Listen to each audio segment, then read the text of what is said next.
አንዳንዴ ይደክምሃል ተጫዋች ሰው መሆን፣ ለሁሉም ፈገግ ማለት፣ ሁሉንም ሰላም ማለት ኤክስፔክት ይደረግብሃል። ዩኤልሲ መጣ የሚጠበቀው ፊት አለና የሆነ ቀን በቃ ወስኜ ከዚህ በኋላ ኮስታራ ሰው ነው በጣም ብዙ አመት ሆኖታል ምናምን ብዬ ማስኪን አድርጌ ምናምን ሄድኩኝ ቤተክርስቲያንና ምን ነው ምናምን ያው 1-2 ሳምንት ምን ነው ትባላለህ። በጣም ያሳሰበው 3 ከወር ሊጠይቅ ይችላል። ከዛ ትለመዳለህ። ያን አስቤ ነው እና ምንም አልሆንኩም። ትንሽ አሞኝ ነው ምናምን ብዬ አስለምዳቸዋለሁ ብዬ ቁጭ አልኩኝና በጣም የምወደው ጓደኛዬ ቁጭ ብሎ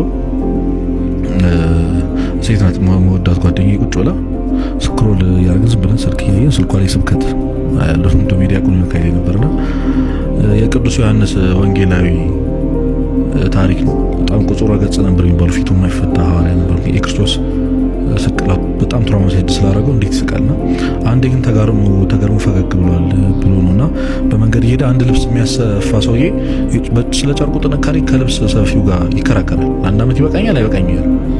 ዮሐንስ ቆሞ ያየው ንጻሬ መላእክት ላይ ስለደረሰ መልአኩ ወደ ዮሐንስ ቀርቦ ይሄ ሰው ነገ ጧት ነው የሚሞተው አለ። እና 1 አመት እያለ ነው በጣም ብዙ ነው። የ5 አመት ፕላን ምንድነው? እኔ ይከብደኛል ለዚህ ማለት ያለ ፕላን መኖር የምደግፍ ሰው ሆኜ ሳይሆን እንደሚሞት ሰው መኖር የሚሞትበትን ቀን እንደማያውቅ ሰው መኖር ክርስትና ነው።